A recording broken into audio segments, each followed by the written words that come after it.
Well, here we are again. Again, here we are. Here we go.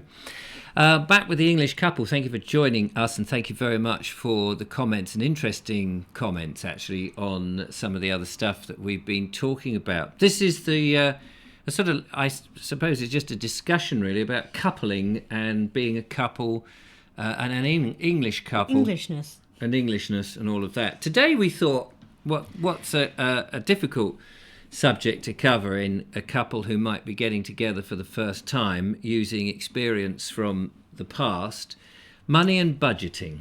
Mm-hmm.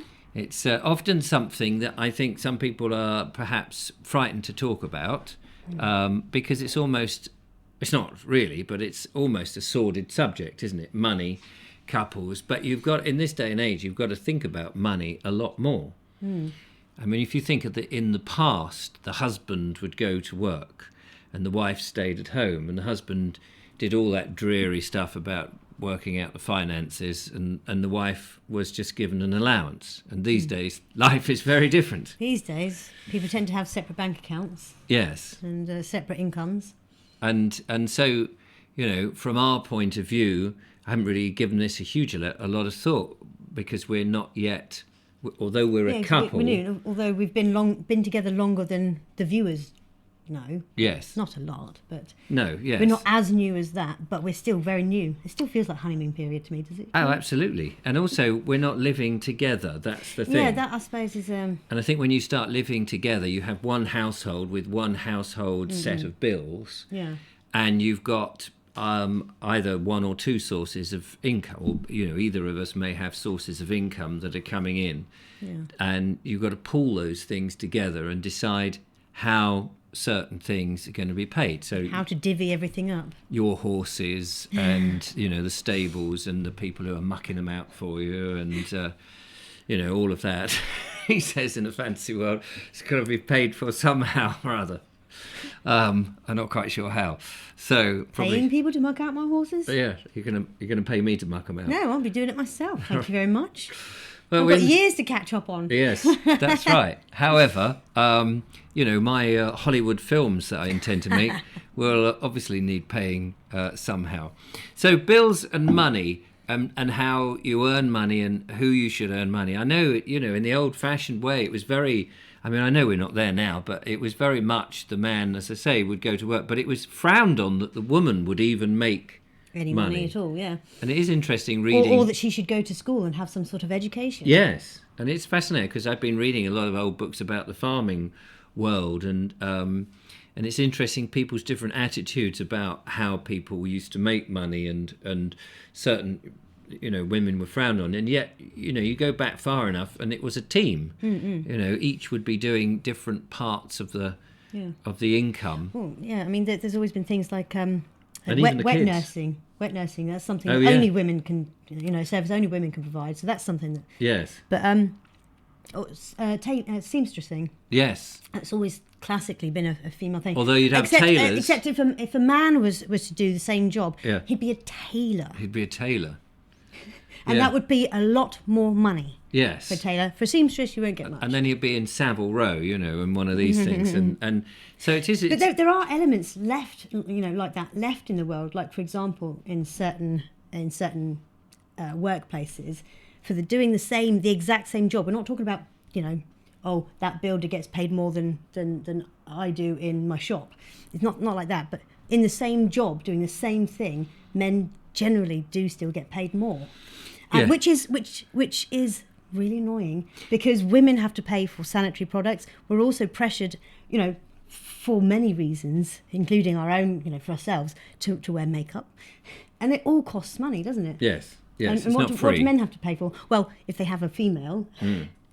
Well, as I say, so historically, men have sort of dominated it, but now that we're in this sort of more modern era, things are fortunately different, and both couples feel they have a contribution to make. Now, whether they're earning money or not, but it's whether, for example, bank accounts. What's your thought on if we were a couple? Well, we are a couple, but I mean... If we were a couple. Hypothetically, if we were a couple, living together in a house. Let's say we've got the house of our dreams and we're in this house. Who's Yeah, imagine how does the bank accounts work? What's your thoughts? Well, because I hang my head in shame, but because I let all the the financial things slip into my ex's care Control. yeah, Domain? domain, yes. Because I struggled with it, and I was going through a lot of mental health issues and things at the time. So it became Far easier if somebody to else let just... him do it. 'Cause I've never been great with finance. No, I know banking and everything. money and accounting and all of that is a But it's difficult a thing. skill, isn't it? It's a skill. It's that you have to Yes. learn, and then if you don't do it for a while, like anything, you forget. Especially when things like the banking progresses and now it's all online. You've got having apps and online. So having to and- learn all of that again. Yes. It's one thing to have a payment card and just being able to check the balance on that card and Right. use that card, but it's quite another to actually be able to. So in my old marriage that I had, we had our own separate accounts. Yeah, because that's what I was going to say. I don't want to get back into that because I'm now What? taking control of my finances. Yes, so you again, don't want to get back in where one person where I'm dominates beholden the to interest. someone Yes, no, through absolutely. my own fault. Yeah, but no, still, but we don't have to go back and So- apportion blame or anything. It was Oh, just no. very often the man, wants to sort of help by doing things, but having independence, I think, is the key It's thing here, absolutely isn't key, it? yes. So that we both can have I'd say a joint account for certain things that we jointly use, like house bills.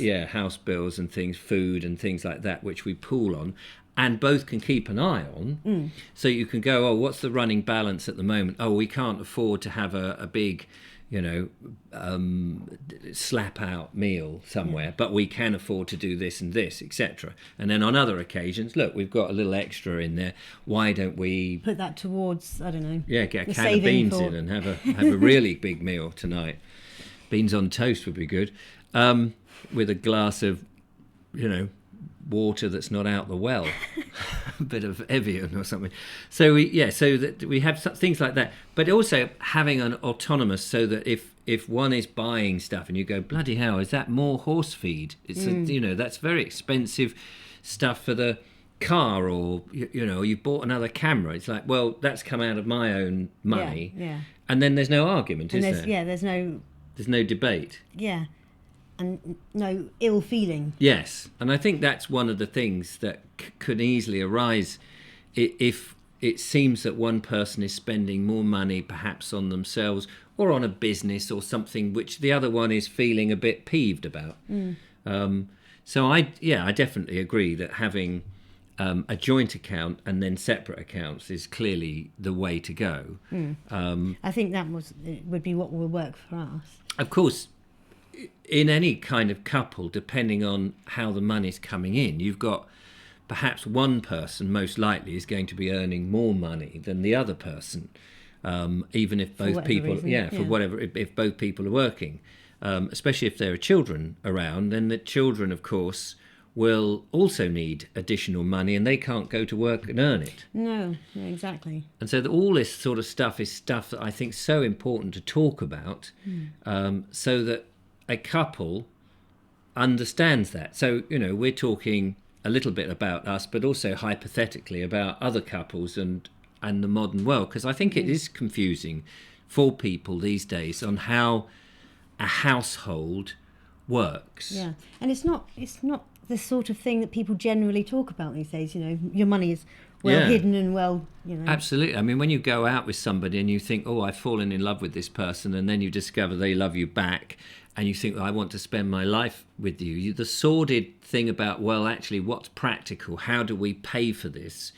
Is a difficult conversation, particularly if the tiers of income are different or the assets that one brings. If somebody's got millions stashed in the bank and the other one hasn't. I'm sorry, I'm afraid to tell you, I do not have millions stashed in some bank somewhere. Do you not? No, it would be nice. All my money is in the Seychelles. Or is it the seashells? I got lots of seashells on the seashore. I'm not sure that the seashells will be the place to sell. That she sells will be the place to sell them. No, and of course, it depends. And of course, then do you start to sort of say, well, like in a traditional marriage, that like, for example, the husband goes to work and pays, say, the majority of the bills, but the wife, in this hypothetical situation or traditional situation, is bringing up the children. They're both contributing. One's contributing the financial support, but the wife is bringing in the child rearing part of it and the domesticity. So they're both bringing in something, and some things just can't be measured purely in money. No. And so that's where I think the money talking, because you just need to spend money, don't you? You need to spend. So that's where a joint account. To live, you have to spend money. Yeah, and so maybe you're trying to value what both of you get more from the benefits rather than a financial digit. Does that make sense? So in other words, if one's earning more money and saying, well, I'll put this much into the joint account, but we all get the benefit from it. That's right, yes. Because what the other person is not putting into in a financial way, is putting into in a different way. But it's still very vital. But it's, yes, absolutely. Exactly, yeah. And it's knowing that, so that, you're not thinking of just on a commercial basis, because a family unit is a completely different thing. Yep. So yeah, budgeting for things. Here's another interesting thing. There you are in your house and you want to buy something, and the way the world is skewed at the moment is that you can buy now and pay later. And you're very easily influenced or drawn in by instant credit. And then you find, like with a cheap sofa from a manufacturer that's just stapled the thing together, that by the time you actually start paying for it, the thing is deteriorating because it wasn't necessarily very well made. And you already need a new one. Yeah, and you need a new one. Or, like, you hear some people who will buy a new kitchen and then they change it the next season. I know. And you just think, bloody hell, how have you got the money to do that? And so budgeting for things is... again, something I think couples need to talk about, because it's all very well sitting in your house going, well, we need a washing machine, we need a fridge, we need a sofa, and we need all these things. And look, we can buy it all from one place and it's instant. I think that's a very dangerous road to go down. Yeah. Do you? Yes, I do. Because, well, the money just disappears like this. And well, it's so tempting to be able to, it looks like it's affordable, but a year down the line, it might not. And your circumstances might change. That's the thing. I mean, I've been self-employed pretty much most of my life, and mostly was for clients who would pay 60 days, possibly 90 days. So you do the work, and at the end of a month, you might go, oh, I've got several £1,000s due to me. It might not come in for a longish time, or it might come in little spurts. Dribs and drabs. And then when it comes in, or say you get a big cheque, and sometimes I'd get a big cheque for sort of £3,000 or £4,000, and it just comes in, and it's almost like you can go, whoopee, I've got all this money. But I had to hold a tight rein on when I was married to say, well, we still can't afford to buy all these other things because I haven't got any work now for 2 months. And so that money has got to sort of eke out and pay for all the food and all the bills and all the existing stuff. So actually, it's not spending money. Yeah, it's living money. It's living money. So you do have to have a good understanding of cash and money, and knowing how to eke it out. And I think also saving up for something makes that object, when you've got it, so much more enjoyed. Yeah, valued. And yeah. Yeah. Because when I moved in with my wife first, and we moved in here, we didn't have a washing machine, and we had one kid, and then we very soon had a second kid. Well, the second kid was on its way, and we had all her. Yeah, and we had all the clothes that you have to do, and our own clothes, and of course I was working, and I had to have work clothes for that, but we couldn't afford a washing machine, but we got from I can't remember where it came from. It was either given to us or we got it from a second-hand junk shop type I don't know thing. why I'm thinking, I don't know. No. But I've heard the story so many times. Yeah, it was an old twin tub. Now, for those that don't know, twin tub it had twin tubs, 2 tubs. Really? Yeah. Not 3 tubs? No. But I'm just trying to explain. So one had the washing area, and it was, you put the stuff in the top, not like front loading. You put it in the top in one bit. You filled it up with water by a hose to a tap, and you would turn the tap on, and you'd have to put your own hot water in. It didn't heat the water up. At least ours didn't. You put the hot water in, and then you put your clothes in, and you put this little lid on it, and it would basically agitate it. It just went zoom, zoom, zoom, zoom, zoom, zoom, for however long you want. I think there was a clock. You could say, I'll do it for 20 minutes or whatever. You put your washing powder just straight into it. Then after it's done, you would have to, it would have a suction thing you'd use the hose to empty it into the sink. And then you'd refill it with water and agitate it some more to get rid of the washing powder. You do that several times. And then you'd have these great big wooden tongs. You would take out like this, each item of clothes into the other tub, which was a spin. It all sounds very comedic. I know it Well, surely it was, probably but it was- wasn't when it you were was- doing it at the time. It felt Yeah. like Well, top-notch new technology, which it was. Well, it wasn't to us because we knew it was old and we just couldn't afford a washing machine. We didn't have any money. So No, I know, but when it... Yeah. when it first came out in the 50s or something, it probably was, the way you did it. But we had this in the in the 90s. 90s, No, in the 90s. So not that long ago, which is quite surprising, really. So you take these things out, spin it, and then it didn't dry it, so you still had to hang it up on the line. So anyway, it was a right old rigmarole. It saved you having to wash it by hand, But my completely. point was that the day that we could afford a washing machine, which was front loaded, we had gone through this experience of going, oh, if only, and now we can afford it. We loved and appreciated that washing machine like you cannot imagine. Shoving the washing in, shutting the door, putting it on a program and walking away, you suddenly go, my God, what an incredible invention. It's so underappreciated today. Yes. But now my children have all got their own flats in various places. And each one, when they moved in, they had to have everything new. You had to have new this and new that. Second hand was like... It's just not an option. Yeah, no, it wasn't so much it wasn't an option. Seemed like... It's just they didn't want to. No, that's what I mean. To them, it wasn't an option. I know because I kind of went through the same thing, but of course I couldn't, buy brand new, and I wasn't earning much, so I did have a lot of second-hand furniture and everything. Yeah.